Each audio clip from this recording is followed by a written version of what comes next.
So hello and welcome to Defense Study Capsule. I hope you all are doing well and preparing for your defense examination as well as for your SSB interview. इस video में हम लोग discuss करने वाले हैं TES SSB के बारे में. As you all know TES SSB जो टेक्निकल एंट्री स्कीम है आफ्टर 10+2 ये कंडक्ट कराई जाती है. सो इसमें डायरेक्ट एंट्री आप ले सकते हैं टू OTA गया, ठीक है. उसके बाद आप CTW पुणे में ट्रेनिंग कर सकते हैं और इसके बाद आप डायरेक्टली आर्मी ज्वाइन कर सकते हैं, ठीक है. सो ये एंट्री 10+2 स्टूडेंट्स के लिए हैं जो टेक्निकल बैकग्राउंड से आते हैं. जनरली जो साइंस वाले स्टूडेंट्स हैं उनके लिए ये एंट्री होती है और इसमें आपको कुछ रिक्वायर्ड अमाउंट ऑफ मार्क्स लाने पड़ते हैं in 12th examination as well as आपको जेई एग्जाम देना, जो जेई मेंस का एग्जाम होता है वो ऑब्लिगेटरी कर दिया गया है आफ्टर द TS 46, ठीक है. उसके बाद जेई मेंस ऑब्लिगेटरी कर दिया गया था, ठीक है. सो अभी TS की नोटिफिकेशन आई है तो इसके बारे में डिस्कस करेंगे कि TS SSB सही है या फिर TSS में जाना इतना ज़रूरी नहीं है, ठीक है. तो उसके बारे में डिस्कस करेंगे कि आपको जाना चाहिए या नहीं जाना चाहिए, उसके बेनिफिट्स क्या हैं, है क्या TS SSB, उससे क्या आपको मतलब कैसे आपको प्रिपेयर करना चाहिए TS SSB के लिए, वो सब डिस्कस करेंगे. सो चैनल में नया तो सब्सक्राइब कर देना. My name is Sachin Upadhyay, you are watching defence study capsule. Let's get started.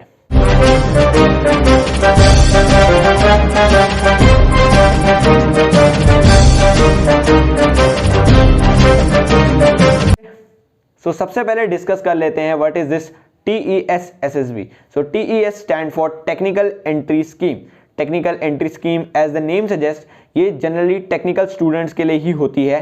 अगर आप 10+2 साइंस बैकग्राउंड से करते हैं तो आप टेक्निकल एंट्री स्कीम दे सकते हैं. अगर आपने जेई मेंस का एग्जाम दे रखा है तभी आप इसके लिए एलिजिबल हो. आफ्टर TS 46 जेई मेंस को ऑब्लिगेटरी कर दिया गया था, ठीक है. उससे पहले तक जेई मेंस आपको नहीं देना होता था, सिर्फ 12th के बेसिस पे ही आप एलिजिबल हो जाते थे TS SSB के लिए. अब TS SSB अलग कैसे है NDA SSB से. सो NDA SSB में आपको एग्जाम देना पड़ता है, एक NDA का एग्जाम. अगर आप वो क्लियर करते हैं तभी आपको SSB का कॉल लेटर आता है. But in TS entry scheme अगर आपके सर्टेन मार्क्स होते हैं और आप उस क्राइटेरिया को फुलफिल करते हैं तो आपके पास डायरेक्ट एक SSB का कॉल आता है जिससे आप एक SSB दे पाते हो. तो जनरली इसे फ्री की SSB कहा जाता है, ठीक है. एक गोल्डन चांस, अगर आप इसमें रिकमेंड हो जाते हो विदाउट रिटर्न तो आप आराम से अकेडमी ज्वाइन कर सकते हो, ठीक है.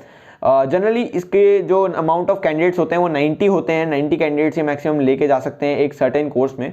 सो अगर आप रिकमेंड हो जाते हो तो आप आराम से मेरिट इन हो सकते हो बिकॉज में नंबर ऑफ कैंडिडेट्स काफ़ी कम होते हैं. उसके बाद अगर हम बात करें कि टेक्निकल एंट्री स्कीम से आप बनते क्या हो, तो बनते आप ऑफिसर ही हो. सेम एंट्री स्कीम है like NDA for under graduate students. तो आप जाके सबसे पहले ज्वाइन करते हैं OTA गया. उसके बाद आपकी वहाँ वन ईयर की ट्रेनिंग होती है. उसके बाद आपको भेजा जाता है CTW पुणे, ठीक है. कैडेट्स ट्रेनिंग विंग भेजा जाता है, ठीक है. सो वहाँ पे आपकी 3 साल की ट्रेनिंग होती है, देन आपकी कमीशनिंग होती है, देन आप लेफ्टिनेंट ही बन के आर्मी ज्वाइन करते हैं, ठीक है. सो ये सब होता है टेक्निकल एंट्री स्कीम में. और टेक्निकल एंट्री स्कीम की SSB जो है वो जनरली उसमें नंबर ऑफ कैंडिडेट्स जो होते हैं वो ज़्यादा होते हैं इन कंपैरिजन टू NDA. सो ये सब डिफरेंसेस होते हैं NDA और TS में. सबसे मेजर जो एडवांटेज है TES का वो है कि आप विदाउट रिटर्न आप जाके SSB दे सकते हो और उसका एक्सपीरियंस ले सकते हो. सो इसके बेनिफिट्स तो मैंने बता दिए और इसका डिफरेंसेस भी बता दिए NDA के साथ. अब क्या ये देनी चाहिए, क्या ये इंपॉर्टेंट है, क्या इससे रिकमेंडेशन हो सकता है, क्या चांसेस है रिकमेंडेशन के, उन चीज़ों के बारे में डिस्कस करते हैं. तो सबसे पहले बात करते हैं कि क्या आपको TS SSB देने चाहिए. सो इट डिपेंड्स कि आप कौन से कैंडिडेट हो, क्या आप फ्रेशर हो, रिपीटर हो, या फिर कभी आपने SSB दी नहीं है, या फिर सिर्फ आप इंटरेस्ट के लिए SSB देना चाहते हो, या फिर आपको मतलब कोई श्योरिटी नहीं है कि आप हो जाओगे कि नहीं हो जाओगे. बहुत सारी चीज़ें डिपेंड करती हैं, ठीक है. सबसे पहली बात कि अगर आप फ्रेशर हो और आपका NDA का अटेम्प्ट क्लियर हो रखा है और आप कॉन्फिडेंट हो कि NDA के SSB में आप रिकमेंड हो सकते हो, आपकी तैयारी है, सो आप ट्राई करो कि TS SSB को अवॉइड करो. बिकॉज अगर आप उसमें स्क्रीन आउट हो जाते हो या फिर कॉन्फ्रेंस आउट हो जाते हो तो उससे आपको रिपीटर का टैग मिल सकता है और आपको जो NDA के SSB है उसमें थोड़ी डिफिकल्टी हो सकती है बिकॉज आप रिपीटर बन के जाओगे फिर NDA के SSB में, ठीक है. TS में तो आप फ्रेशर गए बट उसमें अमाउंट ऑफ कैंडिडेट ज़्यादा होते हैं तो एसेसिंग इतनी अच्छे से हो नहीं पाती, ठीक है. बिकॉज काफ़ी भीड़ होती है, भीड़ में एसेस करना काफ़ी इंपॉर्टेंट मतलब काफ़ी डिफिकल्ट रहता है एसेसर्स के लिए भी. सो उसमें काफ़ी ज़्यादा मतलब कैंडिडेट जो है वो स्क्रीन आउट या कॉन्फ्रेंस आउट हो जाते हैं तो उसमें chances of getting rejected is more. So मैं बोलूँगा कि जो फ्रेशर्स हैं अगर उनका NDA का टाइम क्लियर हो गया है और वो कॉन्फिडेंट हैं कि वो अच्छा परफॉर्म कर लेंगे इसी SSB में, सो उनको पहले NDA जाना चाहिए और नेक्स्ट TS में अगर वो नहीं होते बाय चांस NDA में रिकमेंड तो वो नेक्स्ट TS दे सकते हैं. अगली बात करता हूँ कि अगर जो रिपीटर कैंडिडेट्स हैं, जो रिपीटर हैं NDA में और TS में उन्होंने पहले भी दे चुके हैं, उनको तो श्योरली जाना चाहिए क्योंकि यार एक गोल्डन चांस है.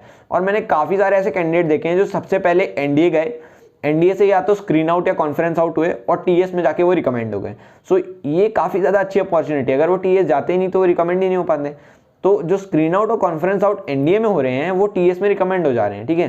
So it's a very important thing कि आप पहले देखो कि ये इतना इंपॉर्टेंट चांस है, बिकॉज एवरी एसएसबी इज मतलब कि आप you can perform your best and if you perform then you are going to get selected, ठीक है।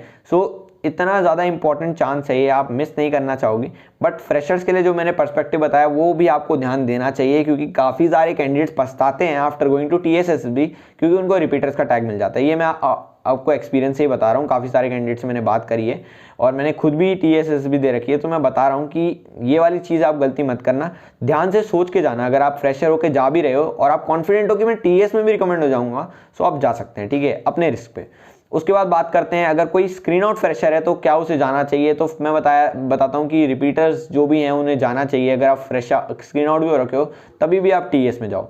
उसके बाद उन कैंडिडेट्स को जाना चाहिए जिनको इंटरेस्ट ज़्यादा नहीं है आर्म फोर्सेज में, बट वो एज अ मतलब कि देखने जाना चाहते हैं एसएसबी को कि टीएसएसबी में क्या होता है। जिन्होंने रिटर्न नहीं दिया उनको रिटर्न में भी इंटरेस्ट नहीं है और वो इतने मतलब आलसी टाइप के लोग हैं, मतलब जो देना नहीं चाहते, मतलब एनडीए के लिए वो प्रिपेयर नहीं करना चाहते बट वो एसएसबी देना चाहते हैं, उन्हें ट्राई करना है, तो वो लोग जा सकते हैं। बिकॉज मैंने ऐसे भी बहुत सारे कैंडिडेट्स देखे हैं जो बिल्कुल भी इंटरेस्टेड नहीं थे आर्मी में, बट टीएसएसबी में गए और वो रिकमेंड हो गए, ठीक है, and they are in academy right now.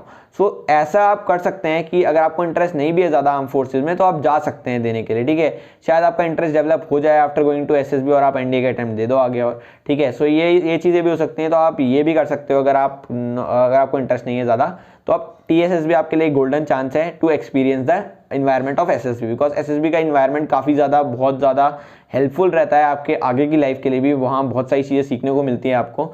सो एक बार तो आपको एक्सपीरियंस करना चाहिए कि एसएसबी में कैसे जाते हैं, कैसे जो भी टास्क हैं वो परफॉर्म करते हैं और कैसे इंटरव्यूज़ में आपको बैठना होता है, ठीक है।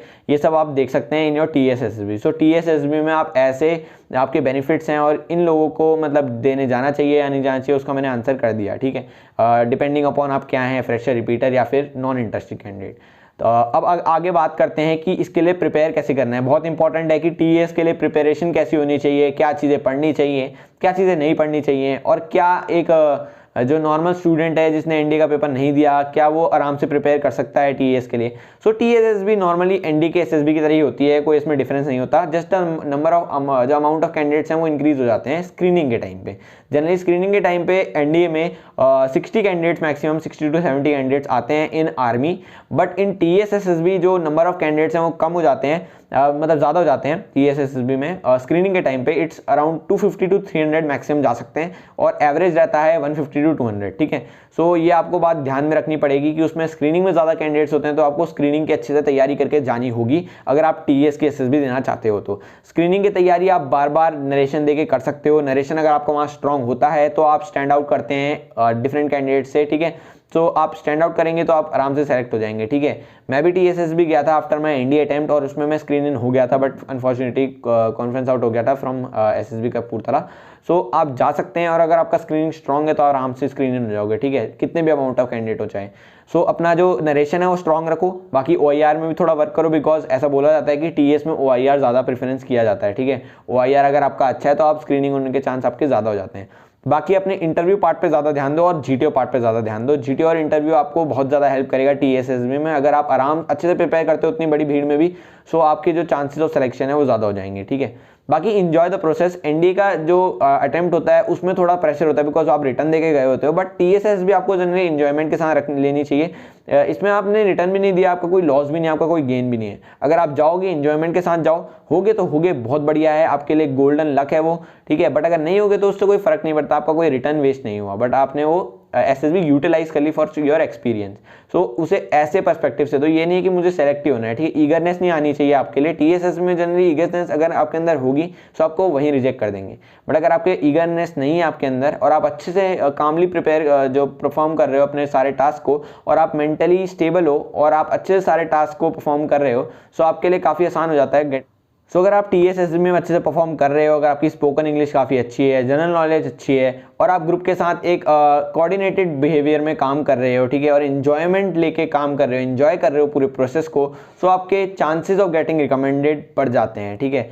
तो TSS भी इतनी हार्ड नहीं है, लोगों ने हाइप बना रखी है बस कि TSS भी हार्ड है। TSS भी जनरली थोड़ी लक बेस्ड है, उसमें लक का काफ़ी ज़्यादा काम रहता है, बिकॉज स्क्रीनिंग में जनरली जो बहुत सारे कैंडिडेट होते हैं उनमें से असेसिंग सही नहीं हो पाती इतनी कभी कभी, सो उसमें ज़्यादा लक का काम है। और अगर आपका गोल्डन लक है उस टाइम पे और आप अच्छे परफॉर्म करके भी जा रखे हो अच्छे से प्रिपेयर करके, और आप वहाँ पर अच्छा परफॉर्म करते हो spoken English, general knowledge wise, coordination wise and performance wise, तो आप अच्छे से आराम से रिकमेंड हो सकते हो। ठीक है, ऐसा कोई बात नहीं कि रिकमेंड नहीं होते, बहुत सारे कैंडिडेट्स रिकमेंड होते हैं, मेरे काफ़ी सारे दोस्त रिकमेंड हो रखे हैं जो NDA से screen out and conference out हैं, ठीक है, और वो NDA में रिकमेंड नहीं हो पाया बट TS में हो गए। सो इट्स ऑल अबाउट कि आप कैसे परफॉर्म करते हो उस पर्टिकुलर टाइम में, ठीक है, उन 5 दिनों में। सो that's all for the video. अगर आपको कोई और डाउट है रिगार्डिंग TS SSB कि आपको देने जाना चाहिए या नहीं जाना चाहिए, मेरा पर्सपेक्टिव आप चाहते हो, सो मैं आपको बता दूंगा, एडवाइस कर दूंगा, आप कमेंट सेक्शन में लिख देना, ठीक है। So that's all for the video, see you in the next video, till then जय हिंद।